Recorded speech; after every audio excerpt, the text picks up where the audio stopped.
असुरक्षित असलो तरी चालेल, पण ही सगळी माझी जनता सुरक्षित पाहिजे, त्याच्यासाठी आपण कष्ट केले पाहिजे. सगळ्यात महत्वाचं आहे आपण सुरक्षित राहायचो नाही. माझे सगळे लोक असुरक्षित असते. आज आपण कोविड सेंटर नसतं चालू केलं, त्यामुळे 1100-1200 लोक डिस्चार्ज झाले. इथं आज 250-300 लोक. या लोकांनी पुढं जायचं. अरे ज्यांची परिस्थितीच नाही, पुढं जायचं कुठं त्यांचं, तर आपण कोविड सेंटर. त्याच्यामुळं आपण झोकून दिलं पाहिजे. आपण असुरक्षित असलो तरी चालेल. मला बरेच जण म्हणतात कोविड सेंटर आहे तिथं आत तो पेशंटला. मी ज्यावेळी त्याच्याशी डायलॉग करतो, संवाद साधतो, त्याच्याबरोबर गप्पा मारतो, 50% न्यूट्रल होतो ना.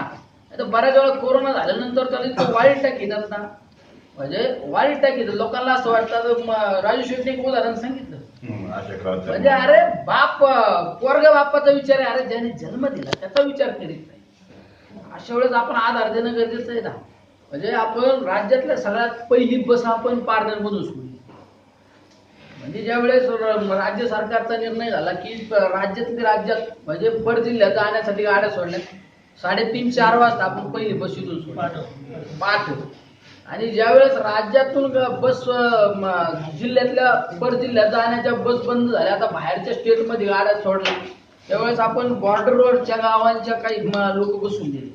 म्हणजे एक दिवस तुम्हाला आपल्या गोंदिया गडचिरोली त्या ठिकाणी आपले आपले सभापती नाना पटोले त्यांचा स्वतः फोन आला. त्यावेळेस आपण खाजगी बस करून दिली.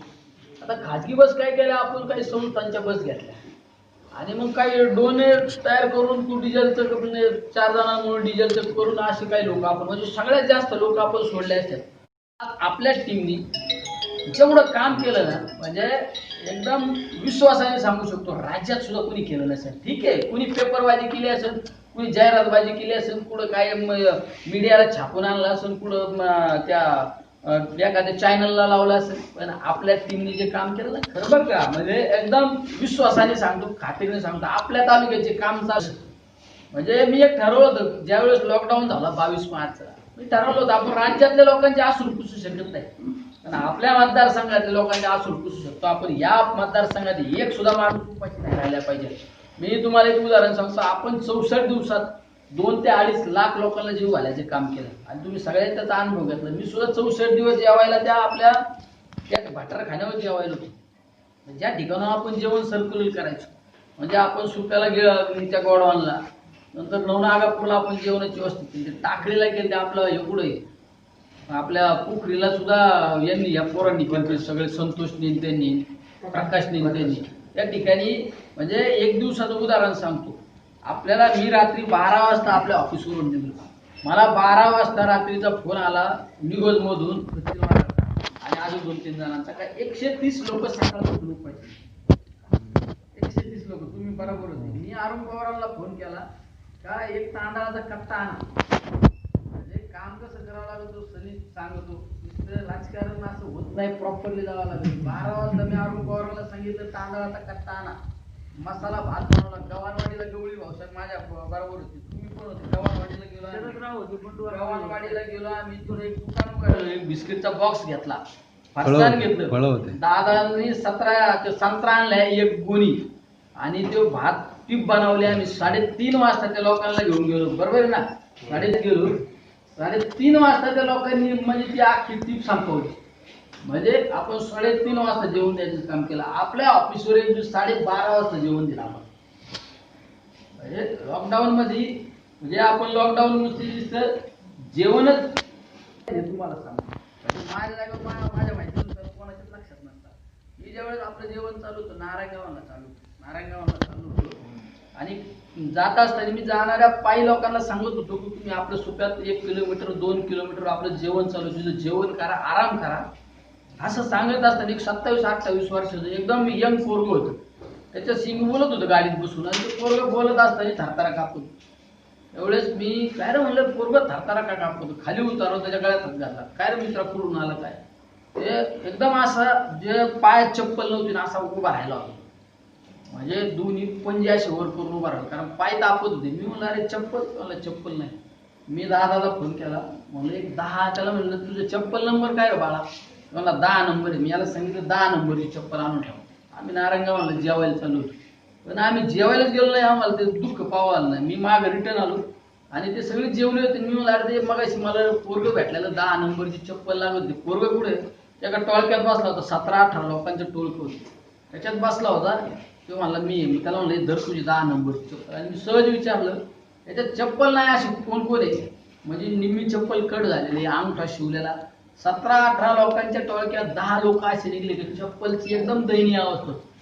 त्यावेळेस आपण सुप्याच्या सगळ्या दुकानातून संतोष चप्पला आणल्या, म्हणजे आपल्याला डेली 400 ते 500 लोकांची चप्पल जोड लागायची.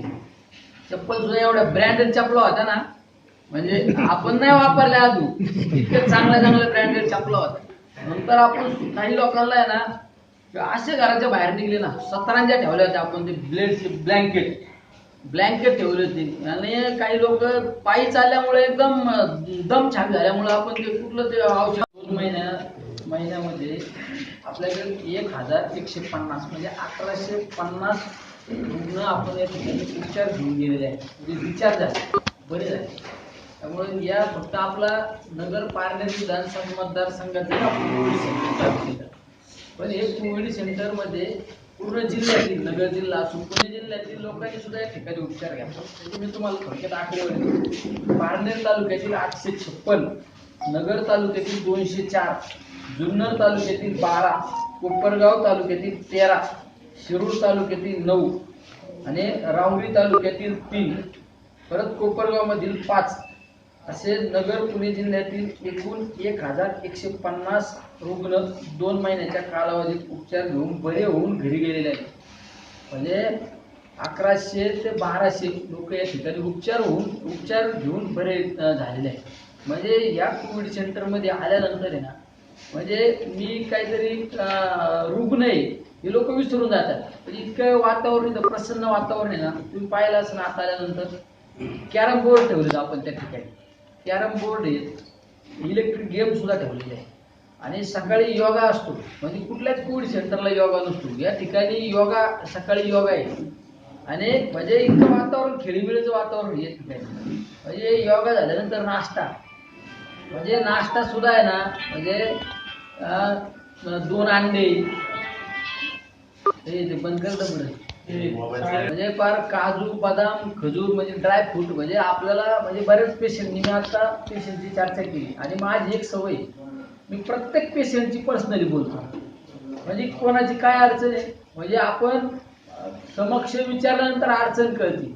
आता बऱ्याच वेळा चाललंय कोविड सेंटर चांगलं आहे, कोविड सेंटरचं लय नावलौकिक झालंय आणि नेमक्या रुग्णांच्या अडचणी असतात. आता मी 4-5 दिवसापूर्वी मी प्रत्येक पेशंटची चौकशी करीत असताना मला एक पारण्याची आवटी म्हणून एक लेडीज होती, महिला होती.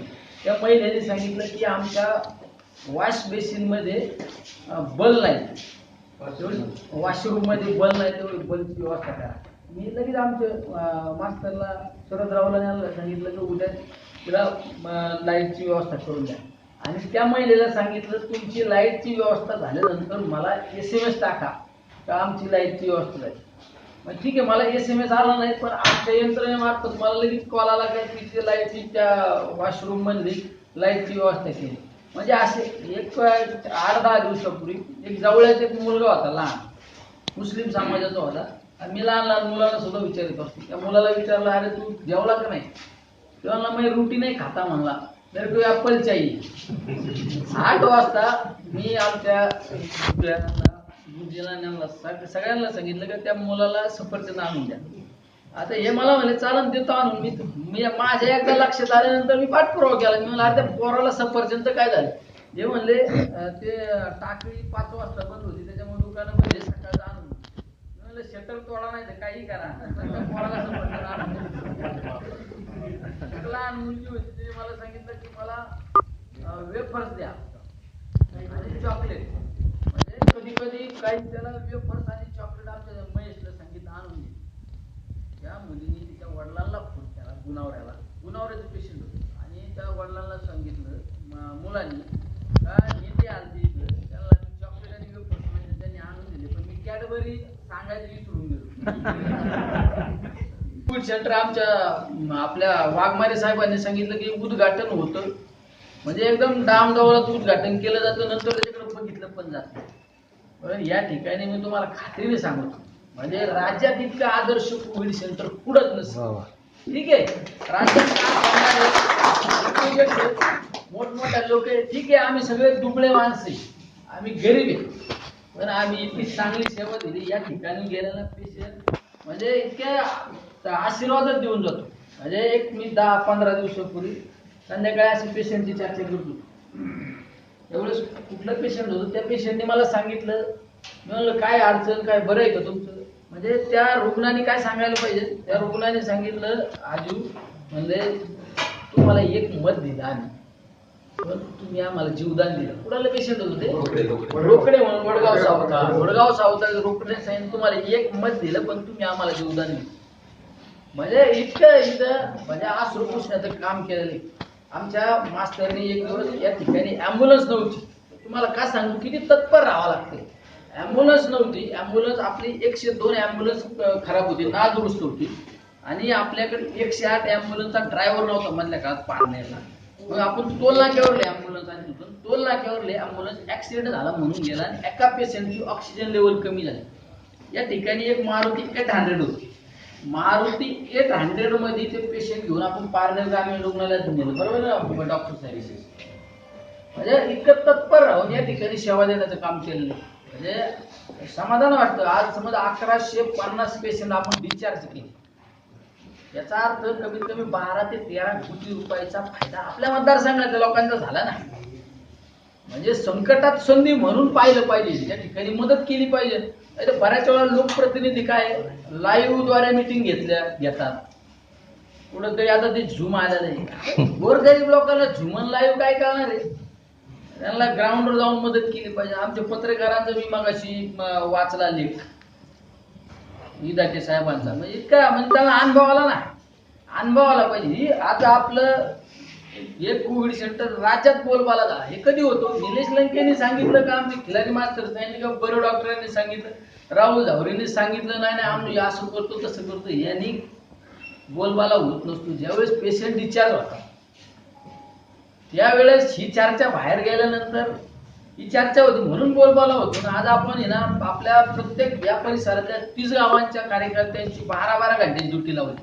म्हणजे सकाळी 7 वाजता आलेले संध्याकाळी 7 पर्यंत, आणि परत संध्याकाळी 7 आले दुसऱ्या दिवशी 7 वाजेपर्यंत. म्हणजे 12-12 घंट्याच्या आपल्या कार्यकर्त्याला ड्युट्या लावल्या की 10 कार्यकर्ते या ठिकाणी ऍक्टिव्ह असतात, आणि बाकी यंत्रणा सांभाळायला 50 जण या ठिकाणी. म्हणजे 1000 बेडचं कोविड सेंटर सुरू करणं हा विषय एवढा काही सोपा नाही. म्हणजे आमच्या हे चेअरमन असो, कासोटे चेअरमन ते बापू शिर्के असो, ते विलास दोन्ही विलास, हे आपले राष्ट्रवादीचे अध्यक्ष पायमुळे साहेब स्वतःच चपात्या करीत होते एक दिवस. म्हणजे वाहून घेतले. दादा शिंदे असो, ते संतोष ढवळे असो, म्हणजे कुठलं एक दिवस पीपी किट नव्हते तर त्यांनी पुण्यावरून जाऊन पीपी किट मागवलं. डॉक्टर साहेबांनी एक दिवस काहीतरी 11:30 का 12 वाजता येईल या ठिकाणी आपले शासकीय यंत्रणेचे डॉक्टर नाही आले म्हणून रात्री 12 वाजता राऊंड घातलं त्यांनी स्वतः. म्हणजे शरदराव स्वतः शरदराव ते महाराज आहेत, म्हणजे कंटिन्यू माणसं इथे उभे आहेत. म्हणजे काय एवढा असा सोपा विषय नसतो का. निलेश लंकेनी कोविड सेंटर चालू केलं, हे जर यंत्रणा नसली काहीच करू शकत. म्हणजे एखाद्या उद्योजकांनी ठरवलं ना 1 कोटी रुपये 5 कोटी रुपये खर्च करायचं कोविड सेंटर करायचं, ते फक्त उद्घाटन मंत्री महोदय आणि उद्घाटन करेन, दुसऱ्या दिवशी कोणी फिरकायचं पण नाही. आमचा दत्ता आहे, म्हणजे इतकं चांगलं नियोजन केलं सगळ्यांनी ना ह्या कोविड सेंटरचं. म्हणजे वेगवेगळ्या ऍक्टिव्हिटीज आपण तिथं ना जाणून दिलं नाही. म्हणजे लहान लहान मुलांना, वयस्कर माणसाला म्हणजे नाश्ता जेवण सोडून गुड्डे बिस्किट थोडा कोलगेट ब्रश देतो आपण. कमीत कमी ऍडमिट केल्यानंतर व्यक्तीला 2200 ते 2300 रुपयापर्यंत एक किट देतो. म्हणजे थर्मासची बाटली, थर्माच्या बाटल्या नव्हत्या, आपण मुंबईवरून थर्माच्या बाटल्या मागवल्या. ते वाफेचं मशीन, त्या सतरंजी, ते अंगावर घ्यायचं बेडशीट, म्हणजे त्याला पार कोलगेट, टूथ ब्रश, म्हणजे काहीच नाही, टॉवेल. म्हणजे खाली आत यायचं जाताना हे 2-2.5 हजाराचं मटेरियल सगळं घेऊन जायचं त्यांनी ब्रँडेड. म्हणजे शिवाय वस्तू कसं असतं खरेदी असतं ब्रँडेड. त्या दिवशी आम्ही त्या सतरंजी आणलं किती चांगलं होतं का एकदम.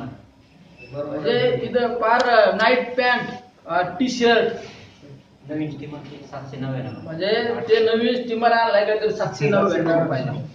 आता आपण नवीन आता ते जे इंजेक्शन आहे ना त्याचं ब्लॅक होतं ते इंजेक्शन सुद्धा. म्हणजे आपल्याला आमच्या सगळ्यांच्या कृपा आशीर्वादाने एखाद्या दिवशी आपल्याला ते इंजेक्शन होतं, आपण एक 2000 इंजेक्शन उपलब्ध करू आहे.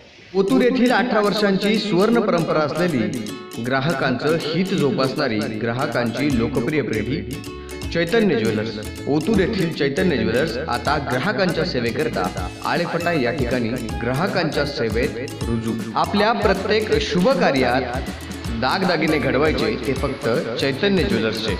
शुभ कार्य तुमचं आणि तुमच्या शुभ कार्याला सोन्याने चैतन्यमय करून टाकण्याची जबाबदारी फक्त आमची.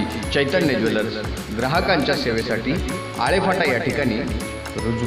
आजपर्यंत आपण आम्हाला मोलाची साथ दिली, यापुढेही ती द्याल यामध्ये तिळमात्रही शंका नाही. चैतन्य ज्वेलर्स ग्राहकांच्या पसंतीचा ब्रँड.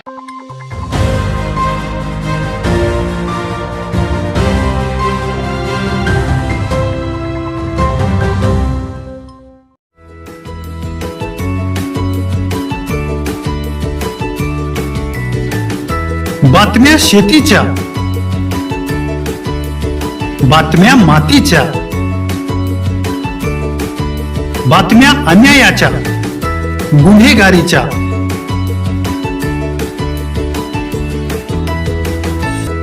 राजकारणाच्या आणि समाजकारणाच्या, शोषणाविरुद्ध बुलंद आवाज, जनसामान्यांच्या हुंकाराची गाज, सत्कार्याला प्रोत्साहन, दुष्कृत्याला अनुशासन, निर्भीड, निस्पृह, सडेतोड, बेधडक आणि रोखठोक म्हणजेच विघ्नहर टाइम्स. शोध बातमीचा, ध्यास सत्याचा. आपलं चॅनल, आपली बातमी. सबस्क्राईब तर कराच, पण बेल आयकॉनवर क्लिक करायलाही विसरू नका.